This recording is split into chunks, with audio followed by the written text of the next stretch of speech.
Yeah, just want to look at just your initial thoughts when you were watching like everybody else.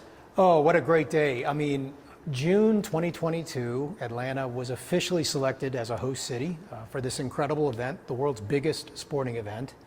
And now here we are today, Feb 4, 2024, and we have been told now and announced as a city that is going to host 8 matches of this incredible global event that's going to bring the world stage to Atlanta. We can't be any happier. It's just really, really exciting. And you got the best. Walk us through, let all the fans out there know what they're getting. Yeah, so 8 matches coming to Atlanta, 5 in the group stage, 1 in the round of 32, 1 in the round of 16, and then a semifinal. And you cannot get a better mix of matches. The fact that we match up nicely with other cities across the country. Our counterpart down in Miami has a good number of matches as well, so we can look at doing some cross-marketing, cross-promotional things with Miami. But the fact that we have a semifinal here, which I think was the discussion all along and was the idea to FIFA, is that we, with the strength of Mercedes-Benz Stadium, the connectivity to the world through our airport, and our history of hosting big sporting events, combined with support from the city, support from the state, all of that is just a great formula to host the biggest sporting event in the world. To have 8 matches and a semifinal, it's just, we're so thrilled. And what do you think it says about this city, knowing that it is the biggest event in the world and only Dallas has a single more match than Atlanta?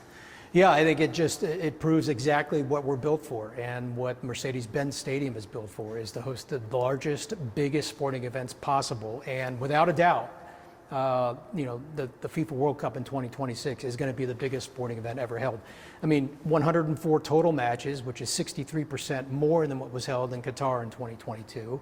And for us to have, a big chunk of that and really some of the better parts of that tournament here in Atlanta is really exciting. I know that you were anticipating or hoping for a semifinal, but what's the difference now between the anticipation and hoping versus the reality sinking in that a match of that magnitude is actually going to be here? Well, it's real now, right? So, but we've been preparing and working with partners all across, the city and the state, and including the building and the hospitality community and public agencies. So we'll continue working with FIFA very closely now that they've gotten through this. It's a big milestone for FIFA as well, right? To be able to now have the cities identified, the dates identified, and the number of matches per city identified. They'll be able to get involved now with us on a daily basis to begin the planning. So we're looking forward to that. And does the fact that now that you have 8, I know you were anticipating for probably some more other than the semifinal, but does that change the planning at all, and that you have, 8 is a lot bigger than 1, 3, 5. How does that change now the way you prepare the next couple of years? I think there's efficiencies in that number. If you look at the group stage in June, the first match,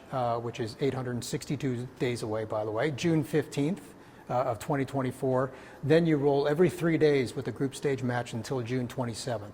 So there's a lot of efficiencies that can be created from the first match to the second match, from the second to the third, all the way through to June 27th. So, we've got an experienced team here, experienced group of organizations that knows how to put on big events. And we're going to work very closely with FIFA, because that's what they expect to do with all cities. So, they'll have people in this market at a certain point in time as we get closer, and we'll work closely with them. I know that it's being an international event.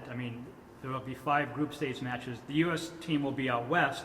However, just because they're not here, can you kind of give us a sense of just how big these matches will be? In other words, you don't necessarily need a U.S. team because of not just the international city part of it, but just the fact that it's such a global event that the fan support for these 5 matches is probably going to be off the charts anyway. Yeah, every team that's going to be among the 48 teams that'll participate are going to have passionate fan bases from all over the world. And because we're an international city and we have 100 consulate corps offices here in Atlanta and trade offices here in Atlanta, we think partner with those groups to whatever country or team comes through Atlanta for a match.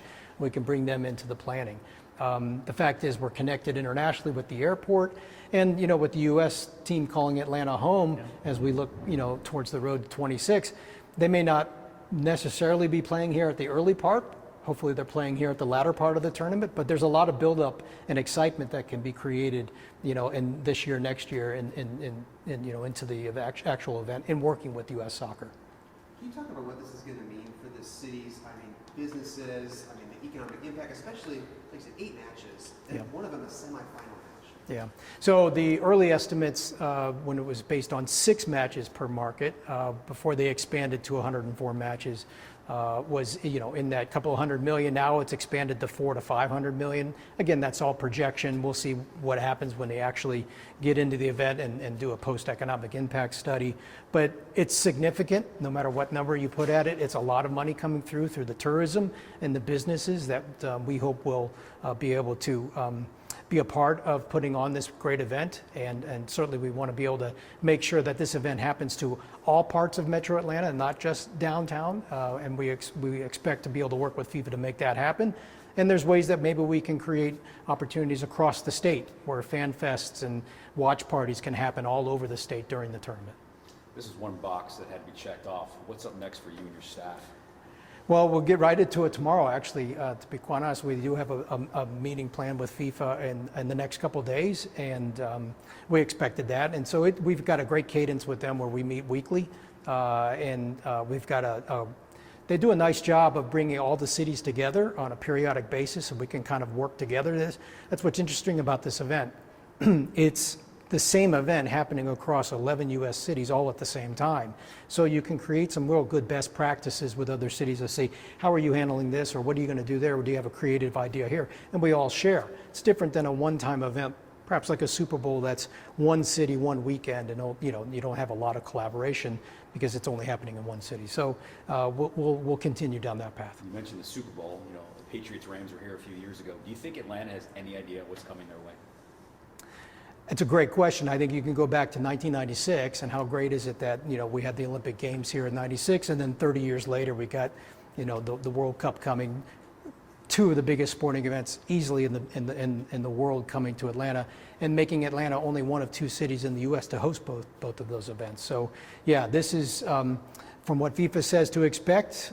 Each match is like a Super Bowl, so we've got 8 Super Bowls coming in about 35 days or so. You have some big international matches coming up with the She Believes, the Gold Cup. I mean, do you also, as big as those events are, do you also kind of use that as a test run, a trial run for what will be here in 26? It's a good question. The good news is this stadium is built for soccer and built for major events, and certainly with the She Believes Cup coming in the spring and Copa America coming this summer, with the EPL Summer Series last summer, that's a great run of events within a 1-year period that can be used as test events for the FIFA World Cup, if you will. And then there's always the FIFA Club Championship that might happen in 2025 that we look forward to potentially getting involved in. So yeah, there's a lot of activity here that could be used. And how are you going to make sure the city, like I said, the stadium is ready, but how are you going to make sure the city is ready as far as just infrastructure-wise, being able to house all these people that are going to be coming in? How do you, make sure that? It's a good question. It is 8 matches spread out over a 30-plus day period, so you have a little spread in between. But we've got nearly 15,000 hotel rooms, all walking distance to the stadium. So we'll have plenty of accommodations for the fans that come in.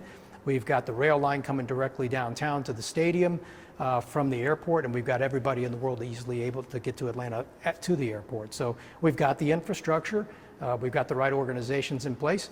And we'll just look and work with FIFA to figure out where we need to build things up from an infrastructure standpoint. But the good news is it's all compact, right? And in comparison to perhaps some other markets that are hosting this event, we're very walkable. And so I think that becomes very valuable in the planning process. It becomes very efficient when you're trying to get people moving around, and you have all the fan events within a compact area. That helps the planning process. Do you know it's going to be you might not do one to draw. When will we know what team? December of 2025 is when they will hold the draw. FIFA will hold the draw, and that's when we will identify what teams are in the tournament. Yeah. Yes. Appreciate it, brother. Yeah. All right, guys. Thank you. Congrats. Appreciate it.